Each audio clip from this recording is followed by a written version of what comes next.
Hi, all. Welcome. Thank you for joining us. We're going to wait just a few seconds here to make sure everyone logs in and is situated before we get started. Thank you so much for joining us here today. I think we have most people out of the waiting room. We might just wait maybe 10 more seconds here or so to make sure everyone has access. And team, you all could see my screen still okay? Yeah, excellent. Okay, I don't see anyone else in the waiting room, so we're going to assume we have a critical mass here, and hopefully folks will join us here shortly. So we'll go ahead and get started. Hi, all. I'm Dave Javid with Plan to Place, part of the consultant team, and we're here tonight to share some information with you all on flooding and sea level rise. This is a community meeting, and we're going to have plenty of opportunity to hear from you all as well. Before we get started, as we traditionally do, we do have Spanish interpretation available here tonight. So I'm going to flip to this next slide and ask Maria to go ahead and read this slide, and then we're going to open that channel. Maria, Yes, over to good you. evening. Good evening. La interpretación en simultáneo para esta reunión se dará en los siguientes idiomas: español, María Gálvez y Mónica Aparicio, bajo la opción español.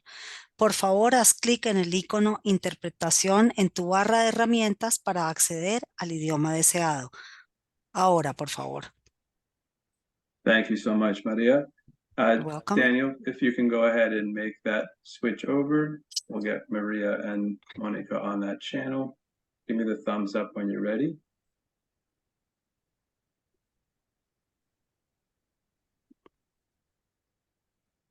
Thanks for your patience, all.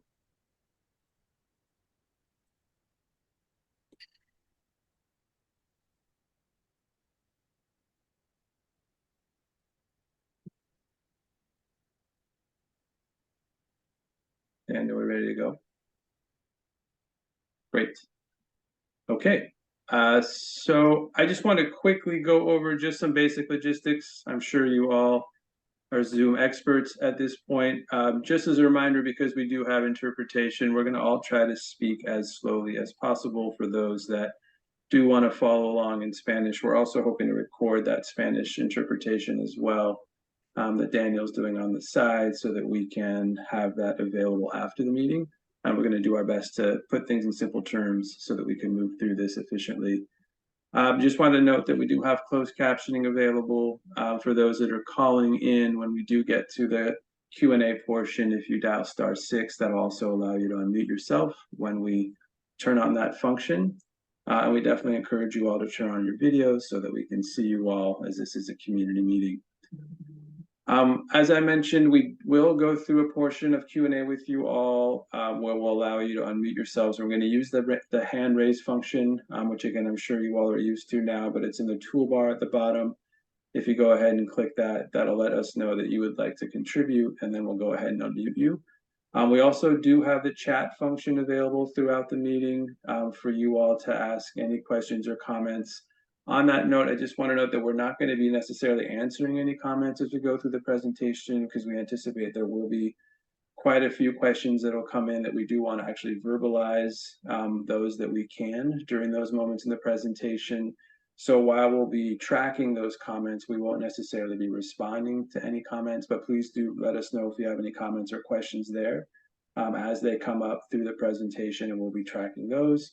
And then again, we'd love to have a conversation with you all during the Q&A. So just a quick overview here. We're going to go through some general plan updates that Brian will provide here shortly to let us know what else is going on throughout the city that relates to this. And then most importantly, we're going to get into a presentation about the sea level rise and flooding modeling and maps to give you all a sense of where we are with that. And then again, we're going to provide plenty of time in 2 different sections for you all to contribute, ask any questions or comments that you can verbalize, as well as anything that might have come in through chat that we can respond back to. So with that, I'm going to hand it over to Brian to get us started. Thank you, Dave. Dave, can you hear me okay? Yep. All right. All right. Good evening, everyone. Thanks so much for joining us. My name is Brian O. I'm your Director of Community Development. I recognize a few of you when we from our meeting last week. So much of this will be a repeat, but this is a step one in a much longer process here as part of our general plan update. So every 15 and 20 years, each of our cities goes through a comprehensive update of its general plan, so its land use roadmap, constitution, if you will. And so we are right in between policy development and alternatives. And so thank you for a number of you that have been engaged and working with us throughout this effort. More to come, but before we can start to even talk about land use and how we want the community to develop over the next 20 to 25 years, we have to understand some impacts to flooding and sea level rise. And so this is a critical milestone. So congrats to the team and to the community for helping us get to this point. And we are still on a schedule to between now and the end of 2025 to get the city with an updated general plan. Next slide. There's also some related work that we're getting ready to publish. And so part of the general plan update was also to create a climate action plan. And so that's going to essentially be a blueprint on how we reduce greenhouse gases as a community. The city of Petaluma has a carbon neutral goal by 2030. And so we've been working diligently with our committees and community members to present a draft plan. And so we are in the final week. So look out for some email and some new content. And just a quick plug, there'll be a series of open houses as well as public meetings with the Climate Action Commission that go into November. Next slide. Again, this is step one. And so our General Plan Advisory Committee last week met in person. We walked through the same presentation that many of you will see today. And this is step one in a multi-step process. And so tonight, there's going to be a lot of technical information. We'll walk through the maps and some of the modeling that the team here has done. And I will do just a quick introduction in a moment. But just wanted to take a pause here just to, again, multi-step. Once we understand and release and reveal the modeling and the maps, then we can start talking about how we can be more resilient as a community with a future that has an increase of sea level rise. The way that we experience wet weather and storm events is changing. And so we'll have a deep dive into flood resiliency and adaptability, and then that'll lead us right into a nice discussion around land use alternatives, whether that's housing, everything from housing to non-residential, to our public facilities such as parks. And then another component to this is general plan policy. So there's a number of policies in our existing general plan. Again, we're being forward thinking. What do we want as a community? And what policies do we want the future general plan to say? And so just, again, more to come here, but I appreciate the time that we're all spending today asking the questions, having a solid ground and foundation so we can start having those bigger conversations. Next slide. Okay, with that, I am going to, I'm joined here today. Dave is part of our Ramey consulting team. And so Ramey is the lead general plan consultant for the city. And so there's a number of our team members here, as well as colleagues from the city Public Works Department, our floodplain administrator is with us as well.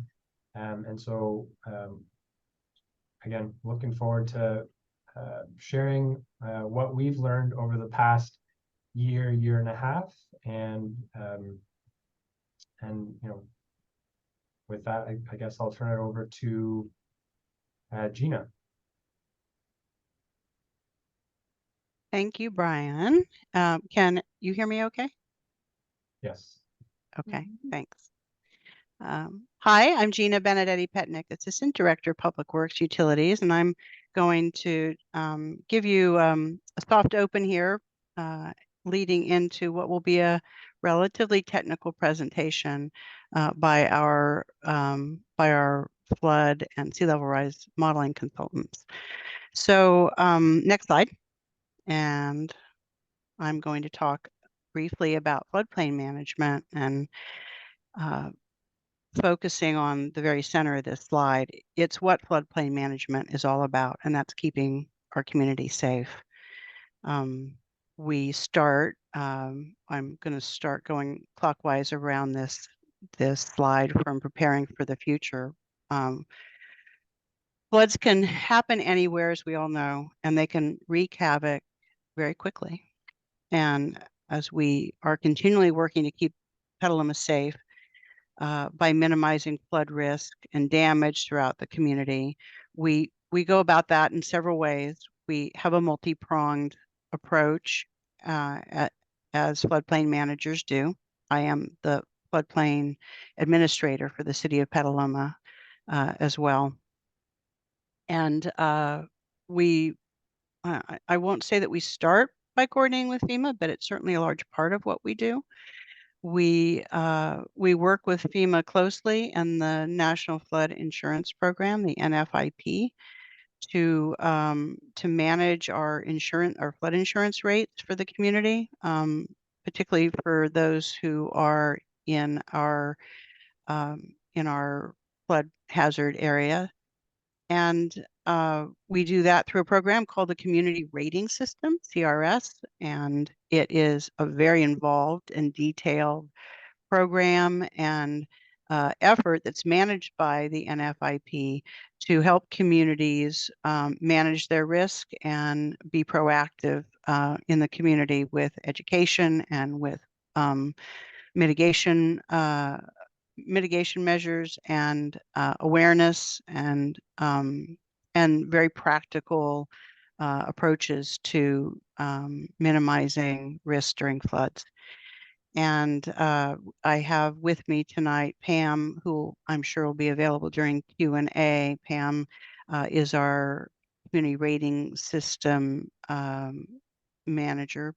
She basically has been working very hard for the last 2 years to both maintain our CRS rating, which maintains those low interest rates, and to improve it so that we might be able to drive those rates down even further as we continue to make improvements. Moving to the right of the slide, improving the flow in our river and creeks.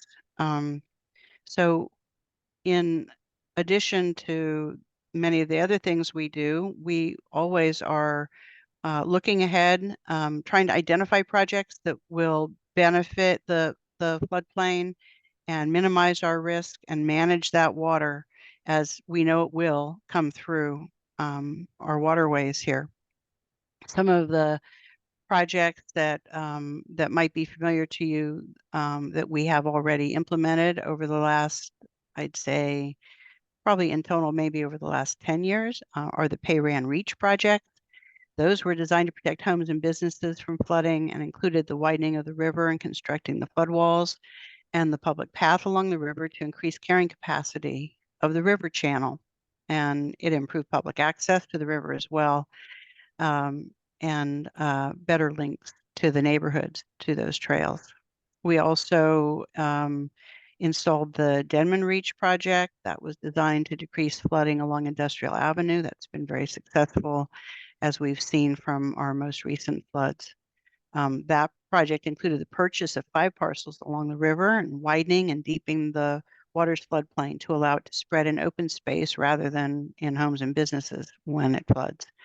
And then we also, I think the oldest of these projects is probably Capri Creek, where we designed out of blank flooding for larger storms east of North McDowell to Maria. And finally, part what we're here tonight to talk about is updating flood models and flood maps.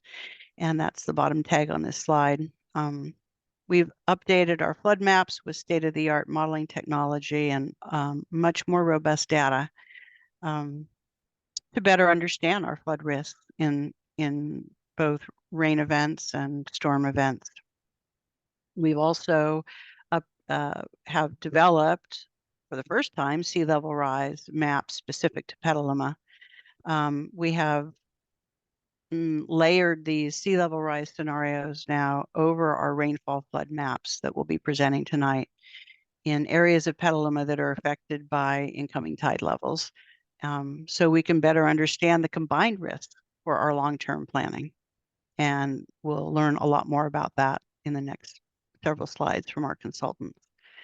Ultimately, these updated models and maps will help inform general plan policies and provide critical information to our teams at the staff level to suggest and inform upcoming flood management projects. Next slide. So very briefly, the update process has been technically very rigorous. We've used much updated data. We've focused specifically on our watershed, the water that falls into Petaluma. And after we created the model for how rain would fall and updated that and how flooding would occur, then we tested that against real storms. We calibrated, in other words, against real storms and the data that we have from those actual storms until our flood model looks very, very close to the real measured flood. So essentially it validates our models and gives us a tremendous amount of confidence in our models.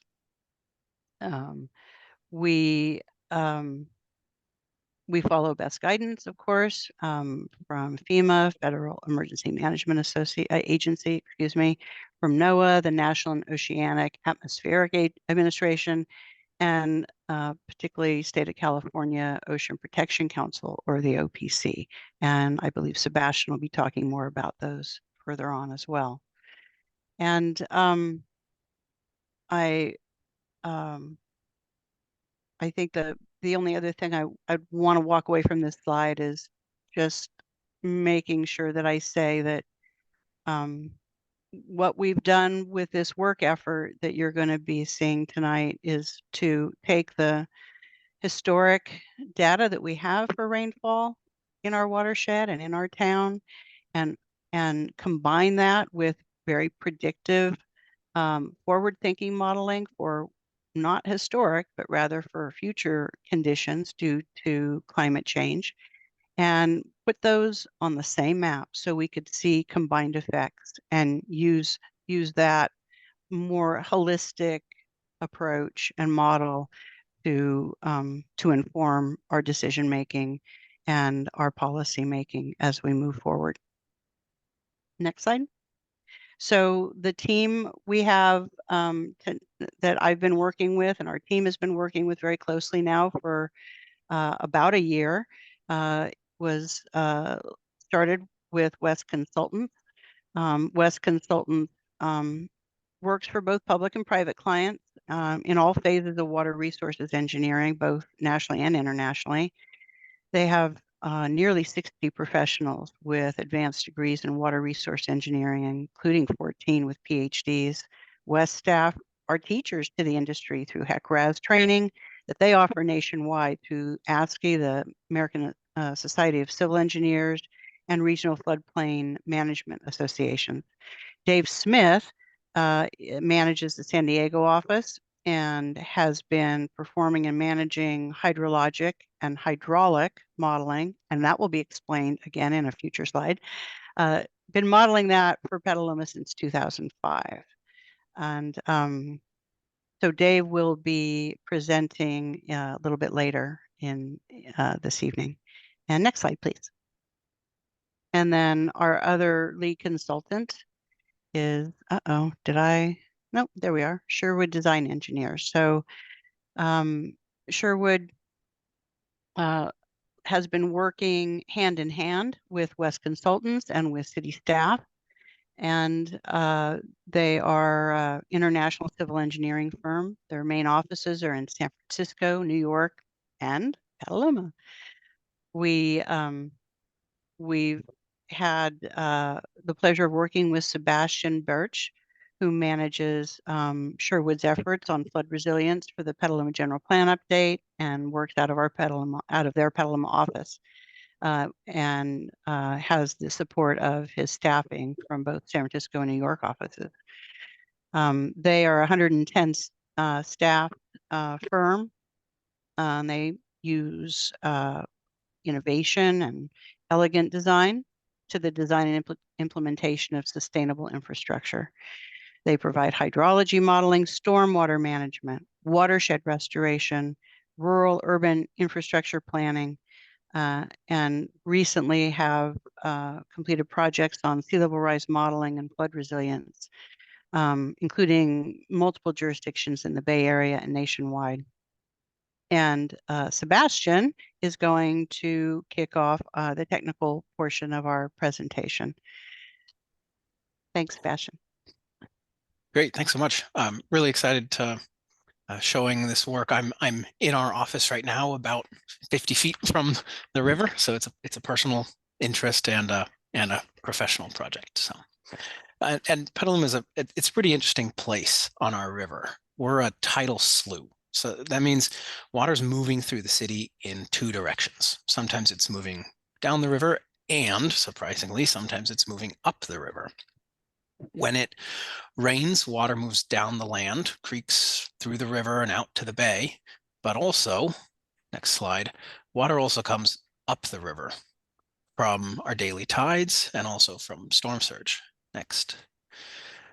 So there's a lot of factors which might affect the height of the Petaluma River and its creeks. The lower portions of the river are affected by both rainfall coming downstream and storm surge and tides moving upstream.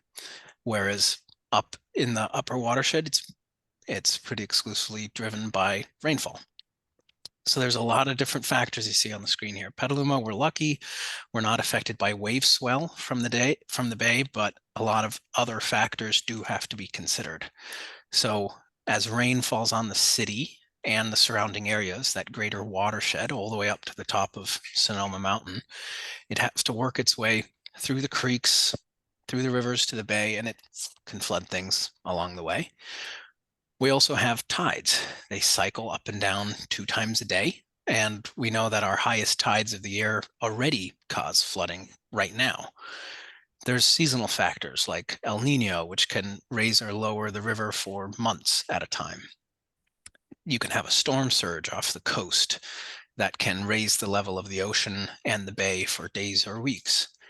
And the big one is we know that sea level is rising. So these events can interact to increase the areas that flood.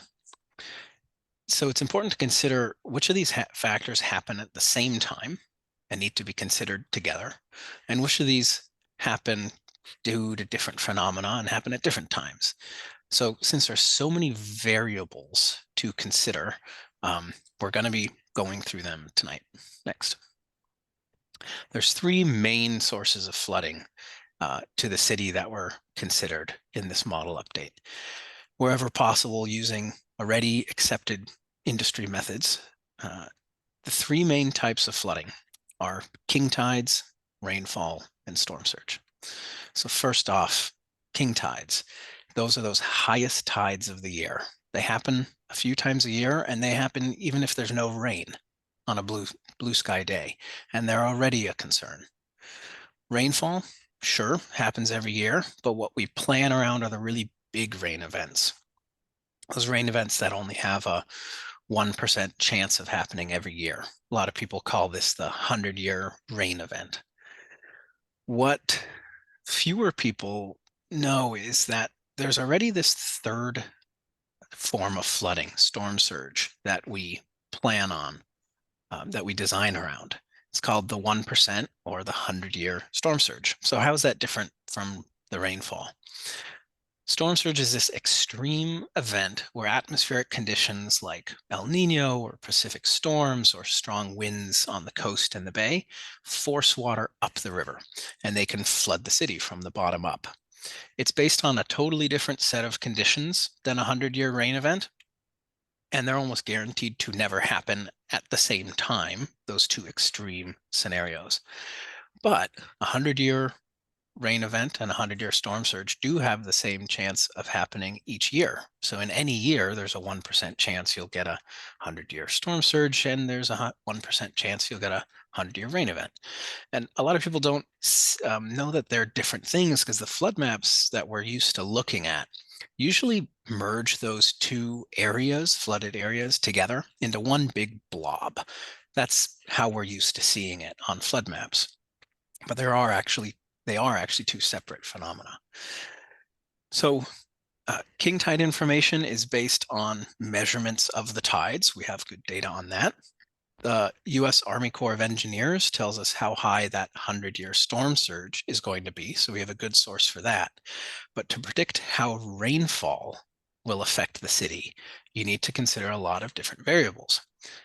So what we do is we put them into this complex piece of software called a flood model. Next up. A flood model is software that takes all these variables and generates an estimate of what areas might flood given all these different inputs that we're using. The main factors are, starting at number one, the shape of the land in our watershed, the amount of rainfall that falls and where it falls is really important. You also need to know when it falls. You also need to know that falling rain, how much runs off versus how much sinks in, and how fast does that water that's running off, how quickly does it reach the river? And you also need to know how high is the river as that runoff water is trying to fight its way out to the bay. We also need to select the right size rain event. We want to pick something that's big enough to be a concern, big enough to be unlikely, but not something that's so big it's so unlikely that it's not actually a relevant planning tool. The city experiences a lot of small rain events every year, and these larger events are less common. So how do we pick that right one? Common standard for flood modeling and what the city has used historically is a rain event that's so large, it historically has only had a 1% chance of happening every year. Again, called that 100-year rain event. Rain events can be more intense, but they have even less chance of happening than that. So the 100-year rain has been the standard for the city for a lot of other communities. And Dave with West is going to be describing how a flood software flood model was created, which predicts what areas have a 1% chance of flooding from rainfall every year right now in Petaluma, so that we can develop that model and use it in the future to understand what areas might start flooding in the future as well. Next. Thanks, Sebastian. Yeah, the title of this slide is that we use the best model, and the city had previously adopted the use of a model called XP Storm, which was an excellent model choice 18 years ago and possibly even 5 years ago. But recent advances in RAS now make that the model of choice for Petaluma. And we are also adding or using features of HEC HMS for hydrology, coupled together with HEC RAS 2D for hydraulics. And this graphic just illustrates some of the basic reasons for moving to the HEC software. HEC RAS 2D does a much better job dealing with flow that gets out of bank into the adjacent areas, which we call overbanks. The HEC software will allow us to model the entire Petaluma River watershed instead of limiting ourselves to the city boundary. And while both XP Storm and RAS are used regionally, HEC RAS has a much larger user base and is really the gold standard for hydraulic modeling, not only in the US, but around the world. And it's free to use, unlike XP Storm, which was proprietary software and very expensive. And finally, the HEC software is fully supported by the U.S. Army Corps of Engineers at the Hydrologic Engineering Center in Davis.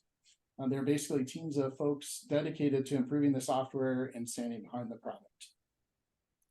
The next slide, we talk about the model being a precise Petaluma focused effort, and this graphic illustrates the modeling process.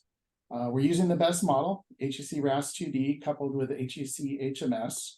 We're also using the best available data specific to Petaluma. This includes the selection of rainfall data and terrain data, which is the ground surface, and structure data. During the modeling process, we got as granular as possible. We walked the streams to determine the roughness values, which are higher for heavy vegetation like willows and very low for paved areas like streets. And we added hundreds of streams and bridges. I could spend a whole hour talking about the detail of the model, but to quote the British statistician George Box, all models are wrong, but some are useful. And so to make sure this model is useful, the model was checked reach by reach for reasonableness and compared with and calibrated to actual events that have occurred in Petaluma recently, the 3 largest events of record. And the point we want to make is to make sure and communicate that this model is state-of-the-art and useful for planning decisions. Now, some of you might be wondering, what is hydrology and what is hydraulics? And very simply, hydrology is the process of rainfall to runoff. How much rain soaks into the ground versus flowing towards the streams and rivers. And then hydraulics tells us how high those streams and rivers get. On the next slide, this is sort of describing the Petaluma flood modeling process. We're showing some of the key components of the model. And I'm going to start in the lower right corner with rainfall. Wes performed a custom rainfall study using data through 2023 to determine how much rain is reasonable, which we'll call the 100-year storm depth. Where that rain falls within the watershed, we call that spatial distribution. And how quickly it falls over the course of the 24-hour period, we call that temporal distribution. Those 3 pieces together are then entered into the model.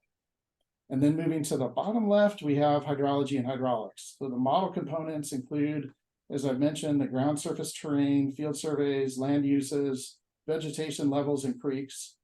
Moving diagonally to the top right, mean higher high tide. This is the starting point or boundary condition for the model, and it represents the average of the daily highest tide. And it's computed by NOAA at the Upper Drawbridge Tide Station. And in the remainder of this presentation, we'll just refer to this higher high tide level as high tide, but keep in mind that it's really the average of those highest daily tides. And this value is equal to 6.35 feet in the 88 vertical data. This is an important data value in the model because the higher tide levels we have, the more flooding there is when we have the rainfall upstream. So speaking of the higher tide levels, another important component is consideration of sea level rise. Sea level rise was determined based on the current science, and much more on that later from Sebastian. On the next slide, this is just a graphic of the entire Petaluma watershed and the 154 subbasins that were utilized for hydrology in the HEC HMS model. And this speaks to the granularity that we're going to. The subbasins are color-coded by stream, with Adobe Creek on the far right, and then Washington, East Washington, Capri, Corona, and then the upper watershed, which wraps all the way around. And at the bottom of the screen, you see Kelly and Thompson Creek watersheds on the south end. So the upper watershed produces nearly half of the flow in the Petaluma River. In the hydrologic model, a unique amount of rain is entered into each one of these subbasins, and the model computes how much water sinks into the ground and how much is runoff. The next slide for hydraulics. The hydraulic model then takes that runoff and computes how high the streams and rivers rise, considering the tide level. So the hydraulic model includes very detailed data describing the ground elevations and structures such as culverts and bridges, flood walls, and the roughness characteristics of the entire watershed. So this is an actual clip from the model showing the terrain data in the background, with green areas as the low ground and the brown areas as high ground. and some water in the river in blue. And to describe how the model was configured to account for future changes, I'm going to pass it back to Sebastian. So most cities historically have planned for the risks from flooding based on the current flood. Petaluma wants this general plan process to guide how the city is going to be resilient, not just to the current flood, but also to future floods. And there are a lot of factors that might change in the future and could affect flooding.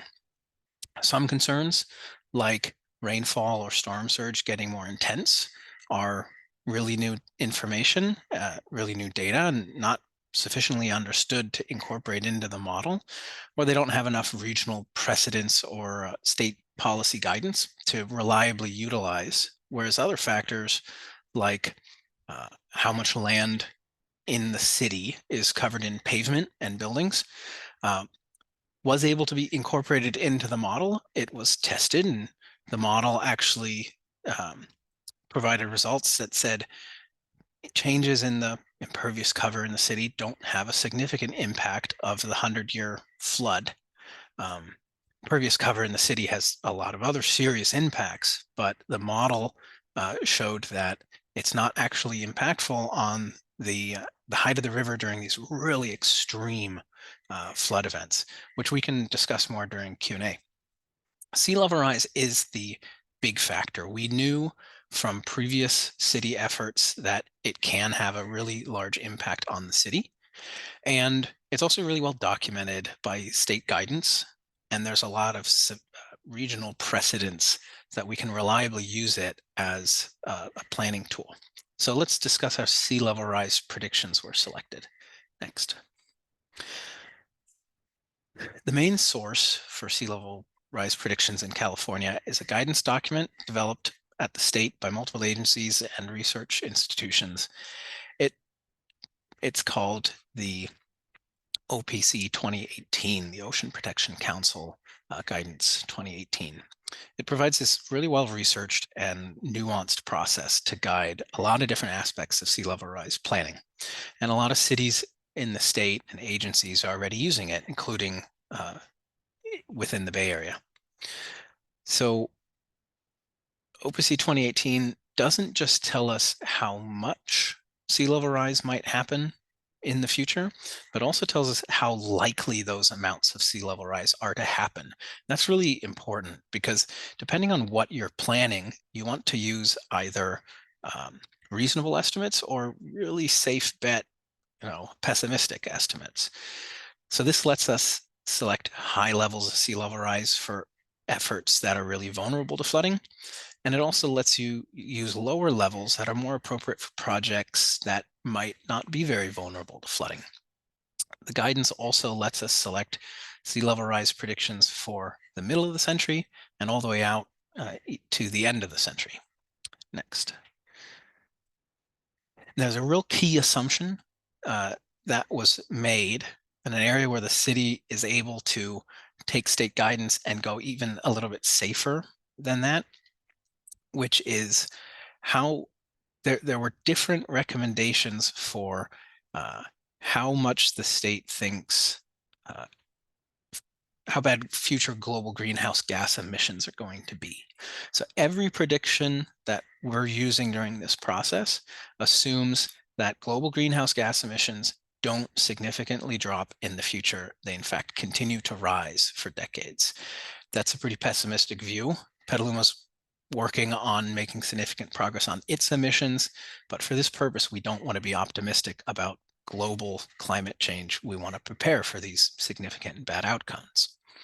So looking at this graph over on the right, there's this lower area of blue. That's the optimistic prediction that says if major cuts to global emissions were made, sea level rise might not be that bad. That's basically the Paris Treaty optimism prediction. The red area that's higher is this range that is predicated on greenhouse gas emissions continuing to stay high. Therefore, you see more sea level rise. That's the range that was used for all of these predictions. It's already building in some safety that what if globally we don't make good progress on climate change. So 2 sea level predictions were selected, one for the middle of the century and one for the end of the century. Next. So for the middle of the century, since we have very little time to prepare for flooding in the middle of the century, we used the highest amount of sea level rise that the state provided a probability for. So let's, so that came out to 1.9 feet of sea level rise, which has a very low probability of happening by mid-century. And by very low, we mean only a 0.5 chance that that amount will happen. So to go through this slide, if you look at the blue column, we start all the way at the bottom. There's an 83% chance, so quite likely, that we'll see 0.6 feet of sea level rise by mid-century. Pretty likely that you'll get some. As we go up the column, there's a less chance that we'll see higher sea level rise. So only a 50% chance we'll see 0.9 feet. The state only thinks there's a 17% chance we'll see 1.1 feet, even a little bit more. That's actually the maximum amount that the state thinks is likely to happen by mid-century. Now, to provide some extra safety, we selected an even higher amount, 1.9 feet of sea level rise, which has a very low probability of happening. Again, only 0.5 chance. That's what the state thought the maximum possible was. And this is our starting point for planning for SLR, but this isn't sufficient. We need to also plan for the end of the century. Next. So this looks pretty similar, but now we're talking about end of century sea level rise, higher estimates. So you'll see that the amount of predicted sea level rise changes, but the process here is pretty similar. Again, we assume greenhouse gas emissions continue to stay high. Again, this pessimistic view, but it provides some extra safety. So starting at the bottom of the blue column again, there's a very high likelihood that we're going to experience 1.6 feet of sea level rise by the end of the century if we don't do anything about climate change. Moving up the column, there's a less chance we'll get 2.5 feet of sea level rise. And then as we go up more, we get to 3.4 feet of sea level rise. That's the amount that was selected to guide most aspects of the general plan update. It only has a 17% chance of being this bad at the end of the century. It's the maximum amount that the state thinks is likely to happen. Now you'll notice there are higher amounts. The state thinks there is a very low probability that we could see even 6.9 feet of sea level rise by the end of the century. Very low probability, so only a 0.5% chance. But this is a useful estimate for some things. The city is planning to use this to guide certain efforts like critical infrastructure or projects that have a real high risk to safety. But the 3.4 is the highest that the state thought would be likely by end of century. So that was used for most purposes in the general plan. Next up. So we have our two selections now. We have 1.9 feet for the middle of the century, and we have 3.4 feet for the end of the century. Remember, we had those 3 different types of flooding. We had king tides, we had storm surge, and we had rain. Considering how sea level rise affects king tide and storm surge is pretty straightforward, but considering how sea level rise affects rainfall, it's more complicated.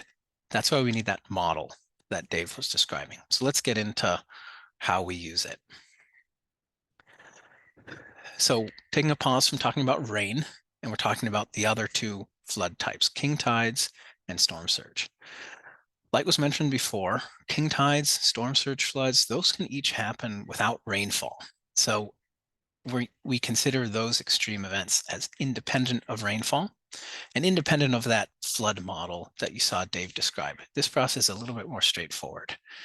For king tide on the left, you'll see we can take in dark blue that current king tide water level, and in light blue, we can add our sea level rise prediction to it. That new top level is our future king tide level. Then we can see what areas in the city are below that water elevation. and those are predicted to flood. It's a pretty simple model, and we can go in later about some ways that it has good accuracy and some ways that we can add more detail to it later. Similarly, on the right for storm surge, we take the current 100-year storm surge. Again, storm surge, we're only talking, it has a 1% chance of happening every year, that bad. And we can add the sea level rise on top of that, and that gives us our future storm surge. So because that storm surge only has a 1% chance of mapping, when we get down to the maps, you'll see it's actually shown on the map in the same color as the 1% rainfall maps. They don't happen at the same time, but they have an equal chance of happening each year. Next up. So now, rain.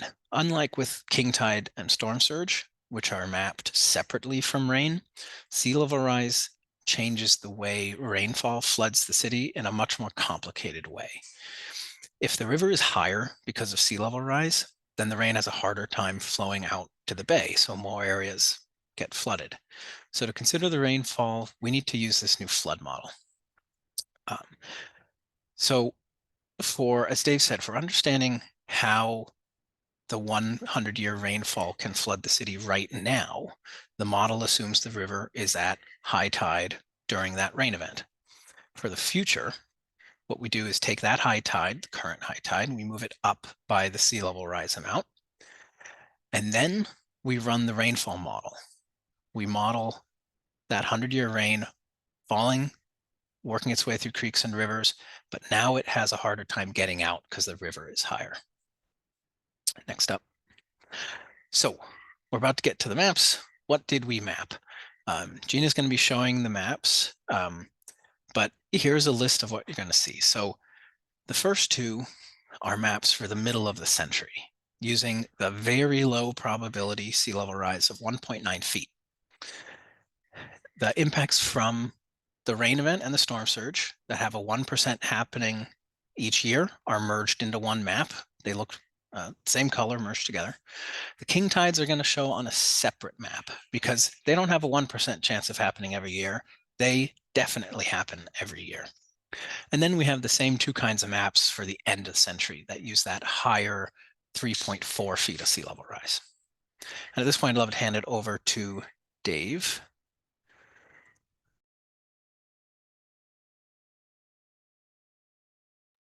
Great, thank you so much, Sebastian and Gina and Dave. We just provided you all with quite a bit of information to try to, as clearly as possible, give you a sense of all of the great work that's gone in to prepare this flood modeling before we get into the conversation about the map. So we just wanted to pause here for a few minutes to give you all an opportunity to ask any potential questions that you might have at this point. We did see one question coming through chat that I'm going to verbalize here, but if anyone else has a question that they would also like to verbalize, if you can please go ahead and use the hand raise function. So again, that's at the toolbar at the bottom of your window. There's a little hand. If you click that, that'll let me know that you would like to be unmuted and you'd like to provide some input. I did see one hand raised. I'm going to go ahead and read this question first from Pete, and then I might hand it over to Dave Smith to go ahead and answer it. The question is it correct to understand that these SLR predictions are relative to present sea level? Dave, do you want to go ahead and respond to that? Yes, yeah, that is correct. We apply it specifically to the high tide value, the mean higher high water that I mentioned of 6.35 feet for the hydraulic model. For storm surge and king tide, the sea level rise increase is applied to the current king tide value and the current storm surge estimates, which come from the Corps of Engineers. Excellent. Thank you, Dave. I thought I saw a hand raise. Was it Heather? I'm going to go ahead and ask you to unmute, Heather, if you would like to contribute. Saw your hand come and go. You should be able to unmute yourself. Hi there. Hi, Dave. Thank you so much. And thank you to the engineers and all of you for very interesting feedback tonight. My sister and I own a property in the floodway. I am the owner of the Floodway Community Marketplace on the north end of town. And my first question to you is, I'm curious to hear where you think the flooding is going to go in the future, but I'm also wondering, why aren't we maintaining the river? The northern end of where my lot lies is just filthy and dirty. And I read an article the other day from the Friends of Petaluma River or whatever they're called, and they go out and volunteer and pick up garbage and stuff, but the northern end of town is where it floods. Why wouldn't that be the priority instead of trying to predict where the flood is going to occur in the future? Why wouldn't we clean that up? And Gina Benedetti, Petnick, and Brian O are both on this call, and I have asked them repeatedly over the last year, like, what is it going to take? How can I help? Wouldn't it make more sense to maintain the river than to try to plan where the flood is going to go in the future? Thank you for the comment, Heather. Gina or Brian, I don't know if you want to provide a quick response here, and then we can move on to the next question. Yep, I could do that, Dave. And then Gina, feel free to supplement. I don't think it's an either or. We're wanting to prioritize both. So I don't know if this might be a very specific inquiry about river enhancement. I mean, we have a river enhancement and access plan that's been city policy for a number of years. And so I don't know if we're picking one over the other. I think this helps us better understand where we're going to be over the next 20 to 50 to 100 years. And so it's just more information on how the city can be responsive to its community around limiting impacts from floods. Thanks. I would add to that, Brian, a couple comments. I think the type of cleanup that Heather's referring to is probably vegetation management in the creek, and that particular part of the Petaluma River, we have multiple responsible agencies for that vegetation cleanup, and the river comes and goes in and out of county and city, and it does get complicated. And I agree, we could do a better job on our vegetation management there, and it's something that we are working to do, and collaborating and coordinating with our Sonoma County partners at Sonoma Water in that effort.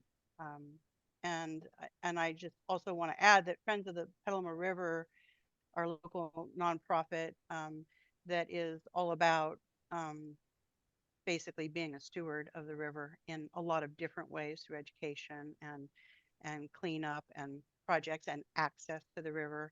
And the City of Petaluma partners with Friends of the River on these cleanups, providing them support when we are going into, certainly when we're going into any of the unsheltered encampments, to work with them in those areas, and providing support from Public Works for trash removal. And I physically have been out on that part of the river doing that cleanup.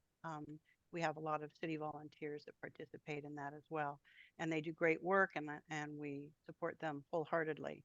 And I couldn't agree more with Brian's comment that this has to be a multi-pronged approach, and what we're discussing tonight is one of those other prongs. Thanks.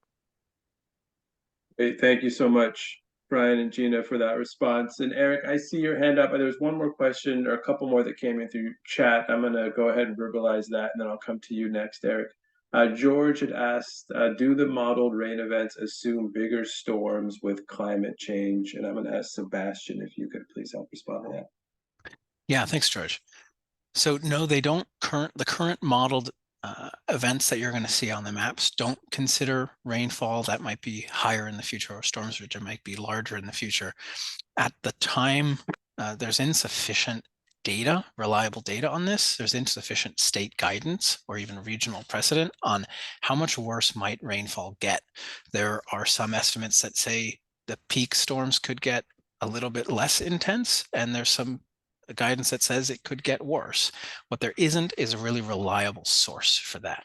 What that's going to take is further study and probably collaboration with regional groups, entities like Sonoma Water that already is starting to look into these predictive models of how much here in Petaluma, we can't use a number from the state. We really need an understanding of how much might the rain in Petaluma watershed get worse in the future.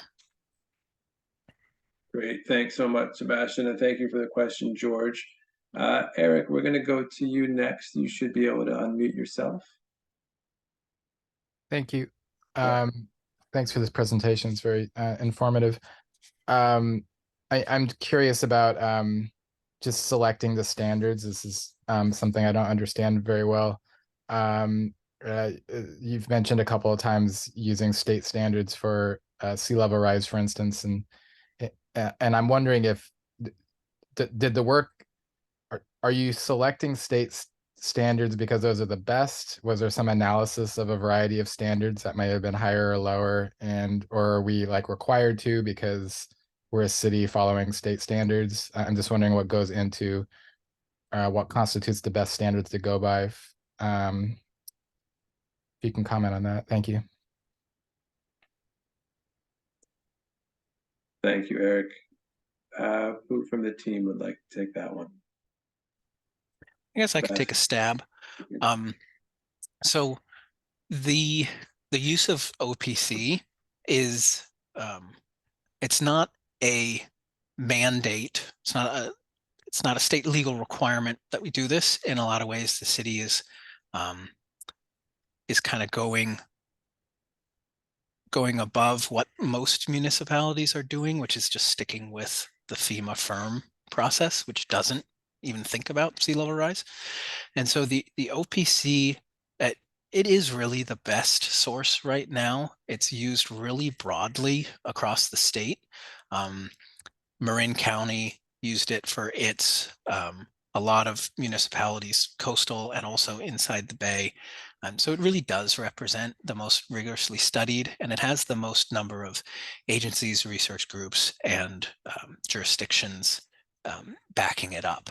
It also gets updated every few years. And so we get to, as that gets updated, we get to update our understanding of the flood hazards. Thank you for the question, Eric, and thank you, Sebastian. I'm going to take a couple more questions, and I would love to get to the mapping, as I expect we're going to have some questions on that as well, and want to respect everyone's time and try to wrap up by 8.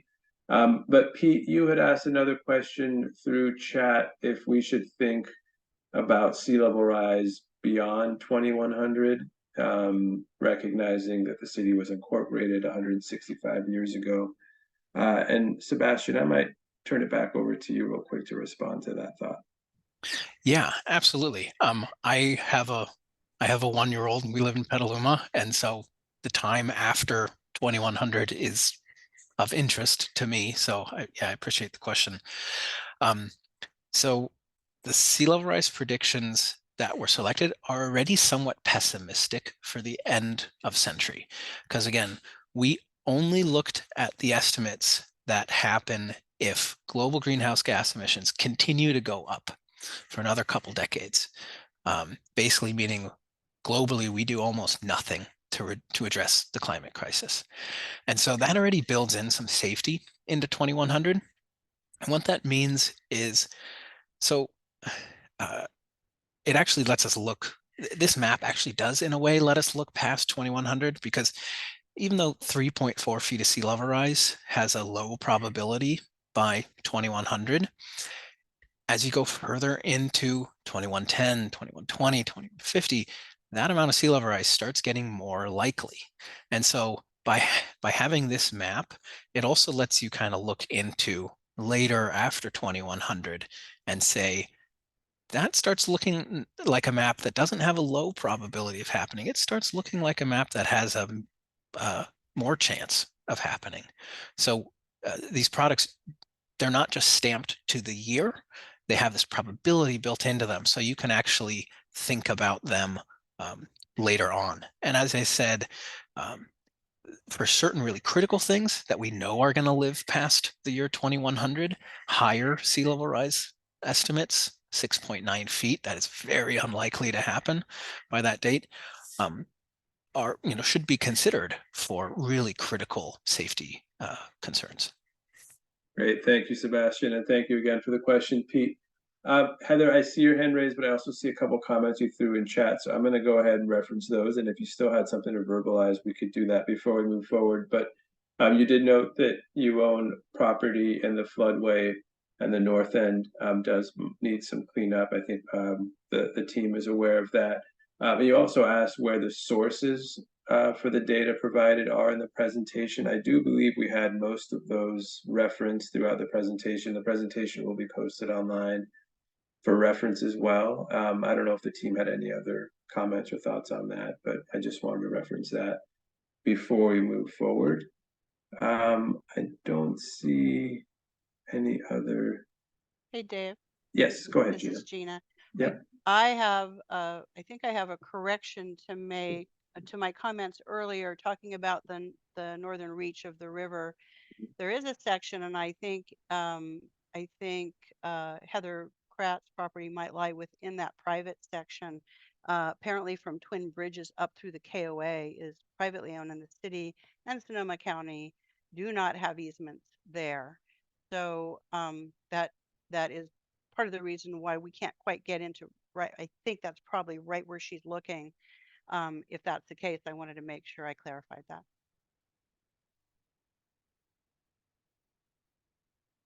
I think Sonoma County has some emergency access. They have an easement for emergency work only, and the city has none. Great, thank you, Gina. Heather, I hope that answered your question. It sounds like maybe we might want to take the rest of that maybe offline if you had any specific follow-up questions for Gina and Brian. I'm sure they can both provide you with email addresses before we get through the end of the presentation so that you can follow up on that. So if you're okay with it, we can come back to the topic again. If needed, I would like to move us forward to provide us plenty of time to go through the mapping now. So I'm resharing the screen here, and Gina, I'm going to hand it back over to you.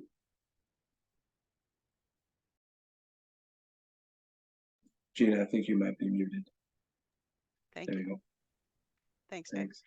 So the current FEMA floodplain map, or FIRM, FIRM is an acronym. It stands for Flood Insurance Rate Map. And that map is what you're looking at on screen now. And if you know any flood maps, this is very likely the one that you're most familiar with. It has really guided our flood management ordinance policies and planning since 2008. And while it's been updated over the years, it does not account for king tides or sea level rise. And as we've discussed already in the presentation, is based on outdated software and methodology. So with that said, what I'm going to do is start sharing the new maps that we've created to address that. There are 4 maps coming up. Sebastian spoke to those, and 2 of them are for the mid-century, and 2 of them are for end of century, with one showing rain and storm surge, as this first one does, and the other will show sea level rise with king tide. So the map we're looking at here, and I realize this is going to be challenging to read at first. It takes a bit to get used to, and if any of you have seen these online, that might actually be very helpful. There's a legend in the bottom left, and I'll walk us through this first map in a little more detail, and then as we progress through the maps, I'll just point out some highlights, and then we're going to zoom in and look closer up at these maps, and I'll be going back to each of these in a zoomed in view after this. So this map shows the areas that have a 1% chance of flooding every year if we have 1.9 feet of sea level rise. It shows the combined areas of storm surge and rainfall flooding on the same map. They don't happen on the same day, but they have the same chance of happening. The city outline is shown here in orange. So see, I can't point. But yeah, thank you. So the city outline is that orange border that you see going around, offsetting in and out as it goes through all of the different annexed areas of town. You'll see some of the features of this map, the upper flooded areas, and it has a label says flooded areas. That northwest area is actually outside of city limits. It's outside that city boundary line, as you can see, but it is within our watershed. And so we have shown it here to show that area that's feeding into the north end of the river. Gina, I'm sorry to cut you off. I think your volume is a little low. I don't know if we can get a little closer to your mic. Sorry about I can do. it. Went down a little bit. Is that any better? That's great. Thank you so much. Okay, I just didn't have it close enough. Perfect. Thank you. So the major roads are in black, you'll see on this map. And downtown is shown, you'll see a label for the turning basin. You see that little knob in the river there, the turning basin, and downtown is just to the lower left of that. And you'll also see Lakeville Highway at 101 interchange to the right. Up on the upper part of this map, you see Redwood Highway at Highway 101. And on the lower end of the map, you'll see Schollenberger Park, and you'll see just a generic label that says flooded areas, which leads me into the legend.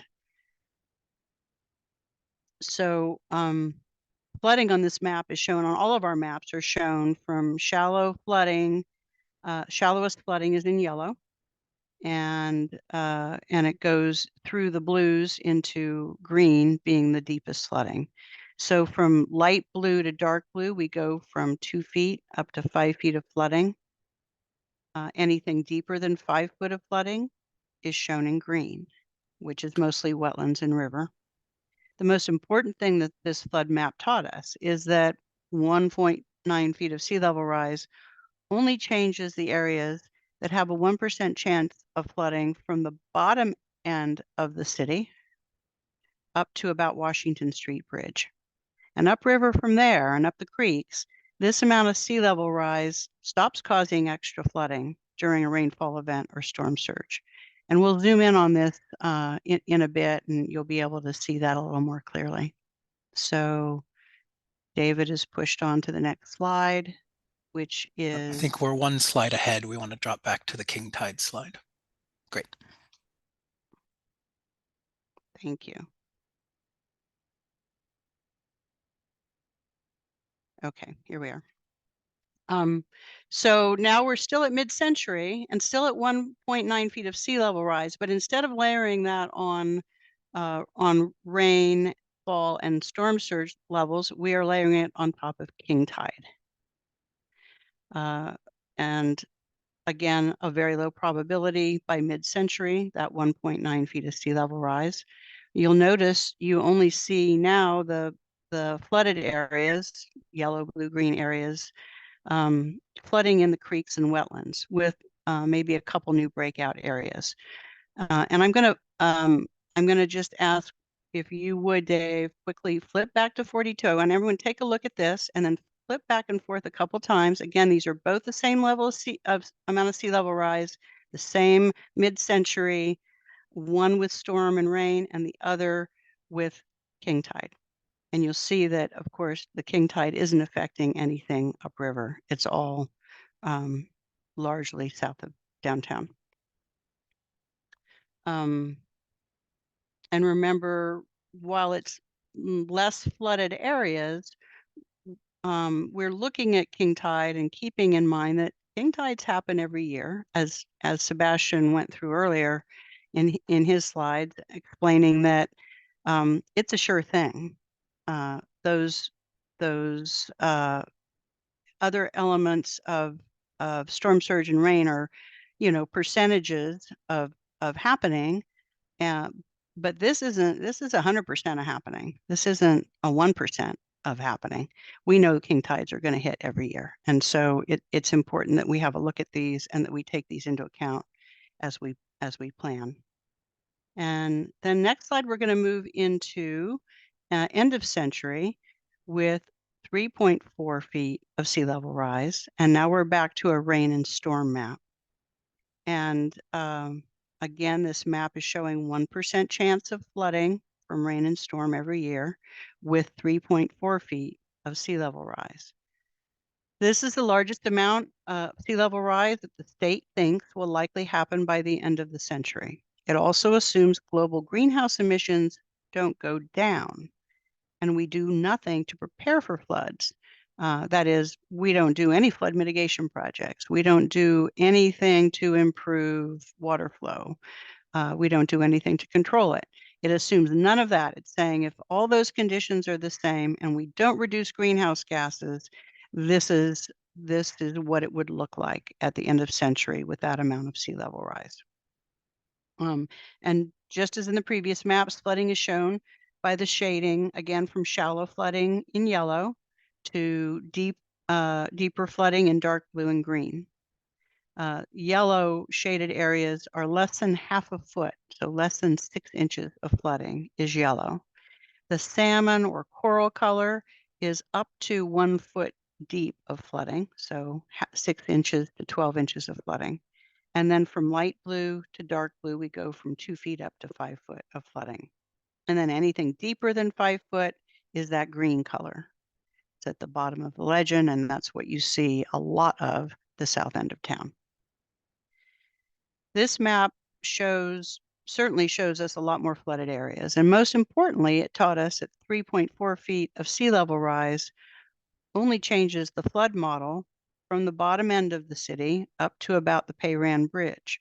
Upriver from there and up the creeks, this amount of sea level rise will not result in extra flooding during a rainfall event or storm surge. And next slide, please. And again, I'm going to show zoomed in models of these in a bit. This is the last of the 4 maps. And again, we're at end of century still, but now instead of rainfall and storm surge, we're looking at the 3.4 feet of sea level rise with king tide layered on top of that. So now we're seeing where the very highest tides of the year might flood under that sea level rise scenario. And now you'll start to notice some new areas flooding, mostly along First and Lakeville in the downtown. The First is down in the Turning Basin downtown area, and then Lakeville between, well, all of Lakeville really, but you'll start seeing some breakout areas closer to town too. But again, we also don't see that new flooding moves very far upriver or up the creeks. So now we're going to zoom in as promised, and we're going to zoom into areas that we basically cropped the map so we can get a larger view. And next slide. I'm going back through the same 4 slides, zoomed in to the area where sea level rise is actually having an impact. And so again, it's the south end of town up to around Payran area. And so that's the zoom view that we're looking at. Again, we're looking at 1% chance of flooding every year from rain and storm surge if we see another 1.9 feet of sea level rise. This is a low probability that we'll see this level of sea rise by mid-century. But we do see some additional areas are shown here to be subject to flooding beyond what we currently know to be a flood risk during our 100-year rain or storm surge now. Next slide. And now we are looking at that same mid-century time span with the king tide on top of that same 1.9 sea level rise. We start to see, yeah, go ahead and you can flip back and forth. So king tide here. Notice how much deeper, look at the amount of green you see, that deeper flooding, particularly in the southern areas. And you also see, hold it on this image for a moment, notice some downtown flooding, much more significant than in the other maps, of course. And the areas north of Lakeville and west of Highway 101, that's added flooding that you didn't see earlier. And then everything, of course, is deeper down in the marshlands. Okay, next slide. And next slide. So now we're going to go to end of century zoom views. And oops, did we go? We went one too far, I think. There we go. That's the one I wanted. So now we're again, rainfall and storm in the 1% probability and 3.4 feet of sea level rise for end of century. Significantly more areas flooding. I'm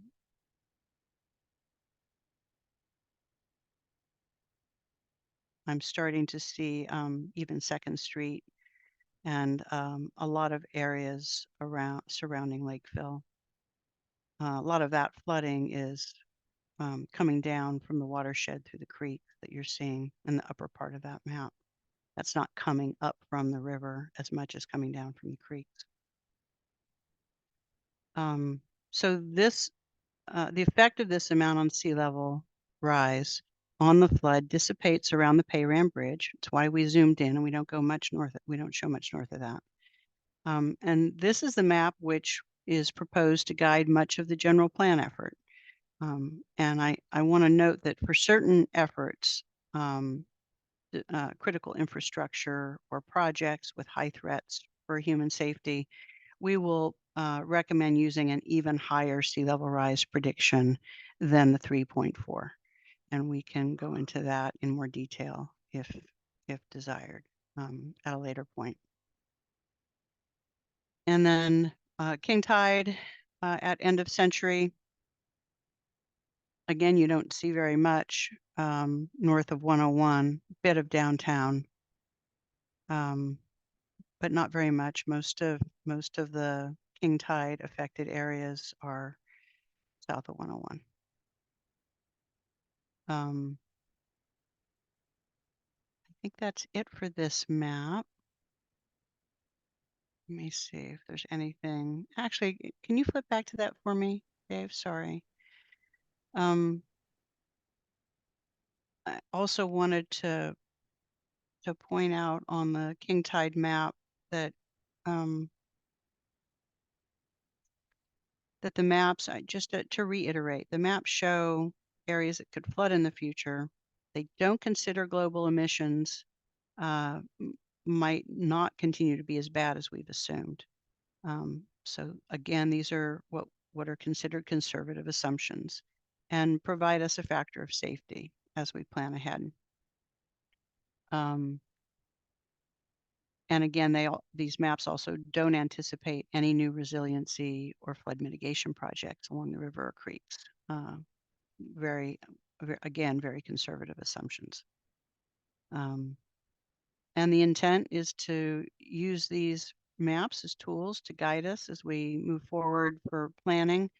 As new data becomes available, we hope to be updating maps on a I would say on a relatively regular basis. We're not going to let these sit for 5 or 10 years. As we gain new guidance from the state and from new research and new data, we periodically are going to come in and revisit and make sure that our maps are still reflective of the latest information available. And next slide. And I think this is where I turn over to Brian. That's right. Thanks, Gina. All right. Well, I see that we're starting to be much more, everyone's starting to look at their own spaces and houses and our favorite restaurants. And so this was all sort of strategic. There's a lot of technical information that will help inform how people sort of understand and take in the maps. So the maps are live. They have been live since Wednesday. And so we did sort of a similar step-by-step process to bring you as viewers along. So this is, for me, it's been, I've looked at it, over 5 times and, still learning something new. And so today, last week, this is step 1. We want to be responsive to any questions that the community has related to the model, but also know that the next step, once we have that foundational piece, is how are we going to respond as a community to the increase in sea level rise, the way the flooding, may be changing in our near and long term future. And then between those two, that's going to set us up to really have a robust discussion with you, the community, with our planning commission, with our city council on how we want to grow and how we want to evolve and what the land use could potentially look like for this upcoming general plan. And so I am happy to, I see a couple more questions here, so I'll turn it back over to Dave, but I'll drop into the chat the maps that are online. There's some contact information, some background information, so please take a look at that and please follow up with further questions. Back to you, Dave. Excellent. Thank you so much, Gina and Brian, for providing that context. Really helpful. I do see a bunch of questions now popping up that I'd like to address and give an opportunity for the team to answer. And thank you so much, Brian, for dropping in those links as well. And if the team could also drop in, we do have a comment form on the project website where we can field more questions. If you all could please drop a link to that, as well as email addresses. And I'm just going to note real quick, if we can please prevent having any personal attacks or any personal addressing of folks on the chat, I would really appreciate that. We want to keep this a very safe space. We recognize this is very sensitive and there's a lot that folks want to get addressed, but we really hope that we can keep this cordial. And to that end, I know, Brian, you are following up on a couple requests that came up, which I really appreciate, so we can make sure that folks are getting their questions answered. But again, I really hope that we can keep this cordial as you continue to move through this Q&A. So with that, I'm going to start off. Pete, you have a few questions here, as well as Stephanie. Pete asked if it's possible to give a rough estimate of the sense of rainfall events that are being modeled in terms of inches of rainfall in a 24-hour period. And Dave, I think you might have a response to that, if I'm correct. Yeah, I took a quick look. The 100-year depths range between 5.5 and 11.2 inches in and around the watershed. We're using the 7 gauges with the most record for the most amount of time that are the most recent. And the average within the Petaluma watershed is around 6 inches. It's not necessarily an area weighted average, but that's the average for the 154 subbasins. And the reason that it's not the same everywhere is that because we have a lot of good rain gauge data, we know that the rainfall patterns are very different in different parts of the watershed. It rains a lot more up in the mountains than it does down in the city. And we also have to build this model is kind of considering a lot of data of how the rain behaves. Does it come to the city and hang out? Does it hang out over the mountain? Does it come from the east or the south? And there's a lot of those variations that change how the rain falls and therefore what floods. So that goes back to Dave's not quite joke about all models are wrong. We know this is not perfect, but it's good enough to use as the planning tool. And it's a real step up in terms of accurately showing what floods. And one of the really reassuring things about the model is it you give it the inputs and then it spits out what it thinks will flood. And we can actually compare what the model thinks will flood to what we have experienced with flooding in terms of how high did the creek get during that storm. And that's called this calibration process, that the model actually calibrates very accurately to actual extreme rain events that the city has experienced.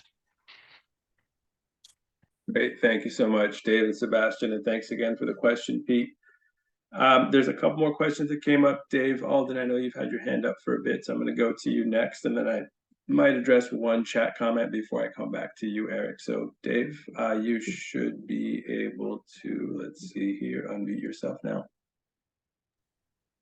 Indeed, thank you. Let me be a geek for a moment.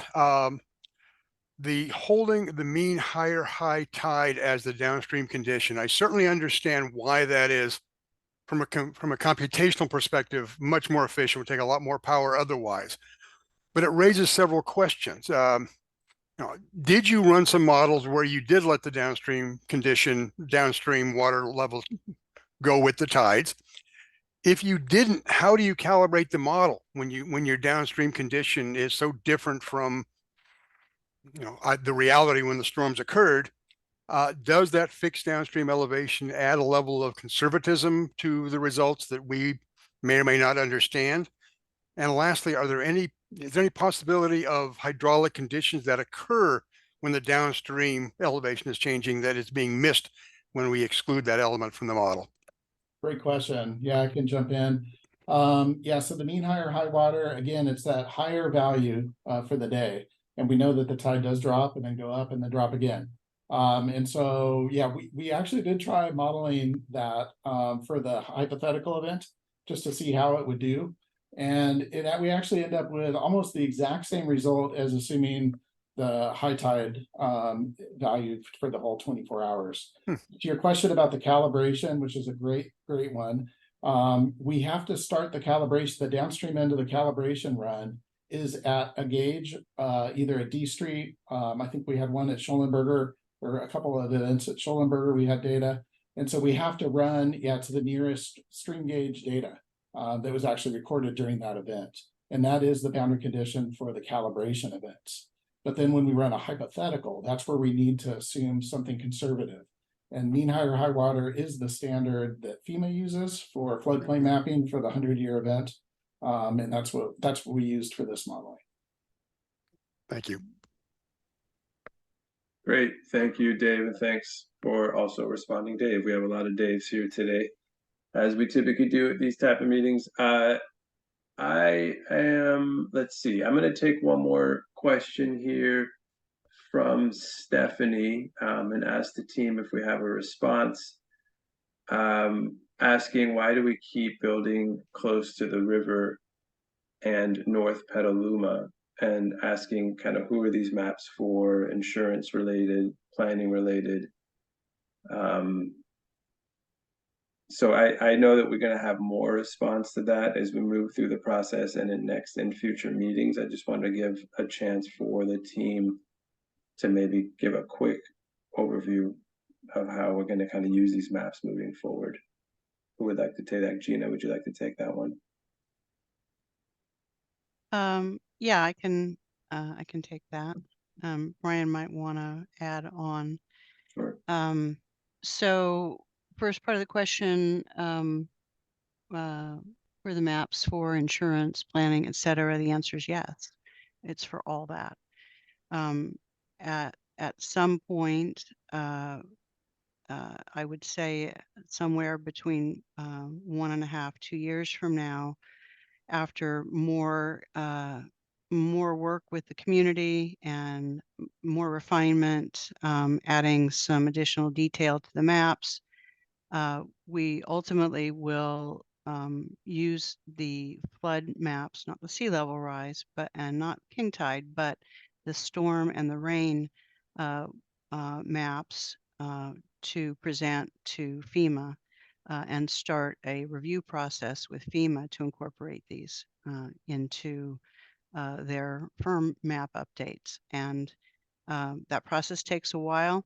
It's pretty exhaustive, and we haven't begun that yet. But that is one of our next steps. And when that happens, then our flood insurance rate maps will be updated accordingly. And so that will be quite a process with FEMA, and is not exactly around the corner, but it is a next step. And then planning, absolutely. That's what we're doing here. That's what we did last week. We've introduced these maps for the first time now to both the community and to our General Plan Advisory Committee.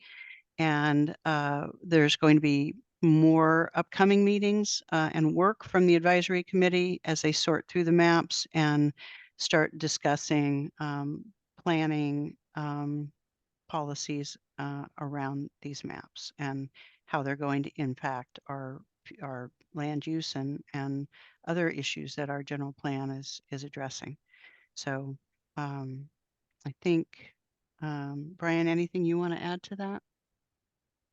Thanks, Gina. Just one comment. So Stephanie, I would just want to know a little bit more about just the comment around ignoring the maps, but I would say that the maps have very much been front and center, not just with the existing general plan, but the update that we're working on. And so the maps help inform the insurance process, which Gina just outlined, land use planning, both the current general plan, the future general plan, and infrastructure planning. So Gina, as part of her introduction, identified a number of ways that the city has invested in the community to protect against flooding and flooding impacts. And so I'm happy to follow up if you have a little bit more nuance there behind that question. And sort of the short answer is to the first question, why we keep building close to the river in North Petaluma. We do not develop in the floodway. So I think maybe the distinction here is the floodway between the floodplain. And there's a lot of research and policies around how we mitigate development in the floodplain. Again, another big policy topic that I suspect that we will have as part of the general plan update. So I hope you stay engaged and be in touch soon. Thank you. Thank you so much, Gina and Brian, and thank you for the question, Stephanie. Eric, I'm going to go to you next. I see your hand raised. Thanks for your patience. You should be able to unmute yourself. Thank you. I'm curious if the data behind the maps is available. Let's say some of us want to map it against health disparity or outcomes or census tracts or priority populations or things like that. Is that something that's available? Or if not, if there's some instruction or first step that we could take to start doing that if we wanted to nerd out a bit?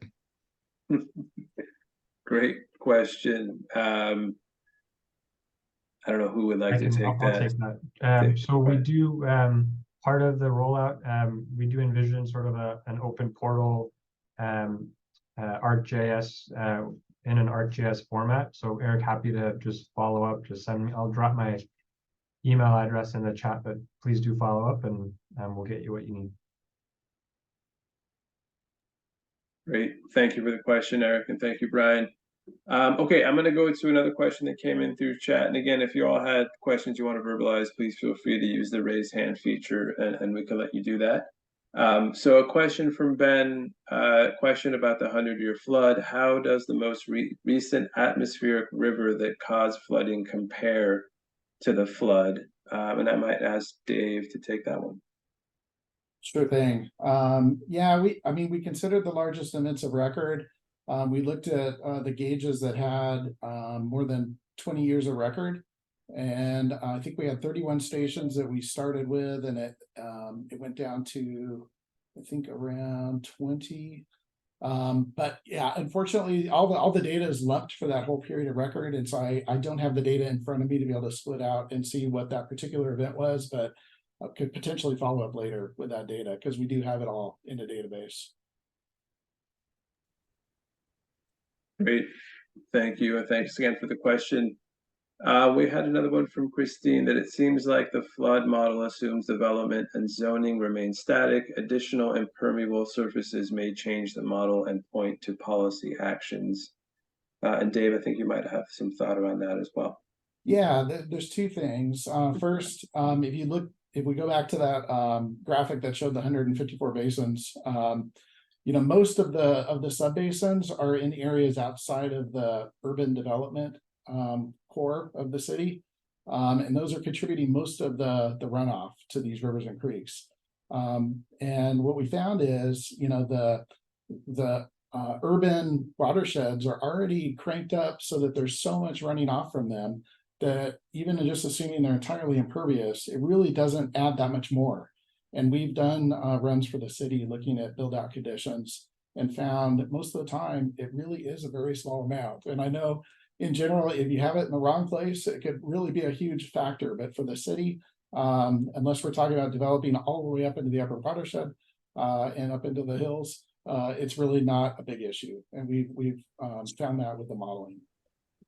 And there are two other kind of nuances to that we found were pretty interesting results of the model. And to preface them, I just wanted to say impervious cover has a lot of issues. If you pave your whole yard and slope it to your neighbor's basement, you'll cause flooding in your neighbor's basement. It's not a non-issue. Urban cover, you have issues with runoff pollution and urban heat island effect and impacts to ecosystems. There's definitely issues. But in terms of this, that model was saying during this really extreme 100-year rain event, it's not that significant of a change. And part of that is also because even the green space areas within the city, during that really big flood event, you're talking inches and inches and inches of rain. Even the park, you've been out there during the big rain, you start seeing standing water. The soil can't absorb anymore, so it starts running off as well. So in these really extreme events, even parkland kind of starts behaving like concrete. And there's this other factor also about where does the rain fall? We know so much of it falls outside the city. And a really important thing about the flood model that the flood model has to consider is how long does it take that water to make it to the river or make it to the area that it's flooding? And that raindrop that fell on, say, our office here at Foundry Wharf, it made it to the river right at the beginning of the storm. Whereas that flood that really impacted the city, that those raindrops might have fallen up in the mountains and took a real long time to get down. So it's really nuanced about where the water falls, how long it takes to get there, and when does it concentrate to cause the big flood event. I saw a question about the colors on this graphic. They're the creek subbasins. So the purple is Adobe Creek, the green is Washington, and so forth. And yeah, to Sebastian's point, if you do have peaks happening from the city area, it's actually better for those to peak quickly than to be detained, because once the upper watershed contributes, if you were to detain, like say on Lynch Creek or something, you'd end up with releases that would be peak to peak with that upper watershed flow that's coming down. So these sort of things are considered in the model, the timing issues, how long it takes for the water to reach the rivers. And so you can have pretty good confidence that it's taking care of those types of combination issues. Great. Thank you again for the question and the thorough response, Dave and Sebastian. I don't see any other questions coming in through chat, and I don't see any hands raised. So unless we had any other thoughts, I am going to go ahead and bring up this last slide just to remind you all where to go to learn about all things general plan, including this project that we're working on around flooding and sea level rise and all things general plan related. And I'm also going to drop one last thing into the chat that'll give you access directly to the comment form. If you did have any other questions or comments related to this topic or anything general plan related, that would be a great place to go. And we'll get back to you. And Brian, thank you again for dropping your email address in chat for any related questions that came up. Please feel free to email Brian. So unless the team had any other thoughts or any other questions coming up, thank you, Eric. Thank you all again for all of your time and your effort, and thank you for spending a couple hours here with us this evening. As Brian mentioned, please stay tuned. There will be many more meetings coming up on this topic in the near future, and I hope you're on the email list, and if you're not, please go to the website and sign up there to make sure to stay up to speed with all things general plan, flooding, and sea level rise related. So unless the team has any other thoughts, I'm going to go ahead and close the meeting, and thank you all again for your time. Have a great night. Thanks, everyone. Thanks all.